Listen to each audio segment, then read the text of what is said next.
Imagine hopping on a school bus and being transported to an immersive, educational tour of the inside of the human body.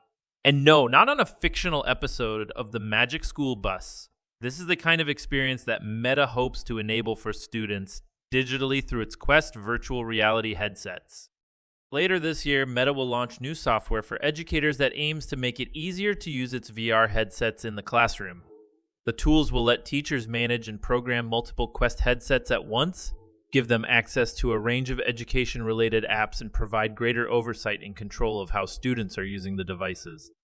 Bringing VR into more classrooms could enable new kinds of learning opportunities, such as allowing high school drama students to feel like they're having an immersive, real-time experience watching Shakespeare performed at the Globe Theatre in the 17th century. But VR also creates thorny questions about digital safety and the potential harm to humans who are having more digital interactions and fewer in-person ones, as well as questions about whether incorporating the technology in classrooms would really improve learning.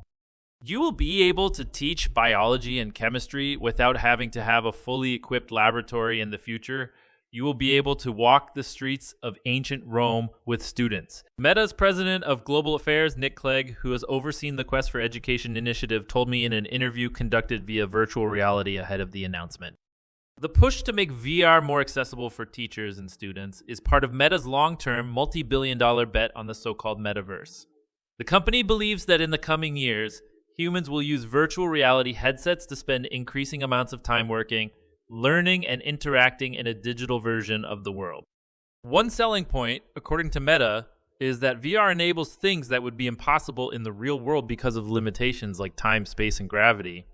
For example, when I interviewed Clegg, I was sitting in an office in Manhattan, and he was in one in London, and yet, thanks to VR, it felt sort of like we were sitting at a desk together. I say sort of because the bodies people inhabit in Meta's virtual world still look like legless video game avatars that vaguely resemble their human user.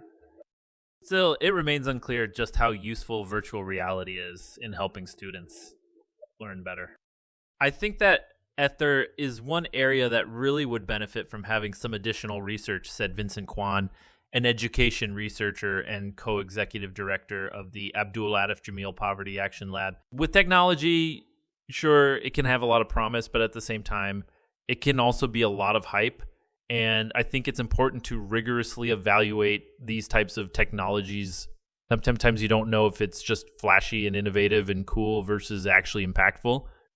Kwan, who in 2020 was part of a group of researchers who published a broad review of studies on the impact of education technology, said the findings on whether classroom tech leads to improved learning are mixed and are dependent on what tools are used and how. Meta, meanwhile, points to early studies on the benefits of VR, such as a PwC report from 2022 that found that students who received a soft skills training in VR felt more engaged than those who were trained in a more traditional learning environment.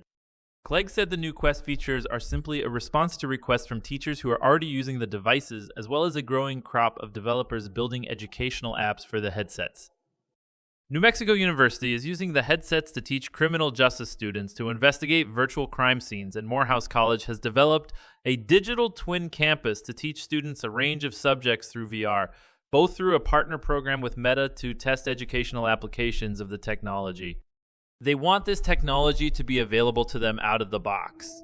They don't want to mess around, wasting time individually configuring each of them. And of course, crucially, they want full, complete visibility and control about what students are experiencing. Clegg said of the feedback from educators who have used the devices that informed the new Quest Education software offering.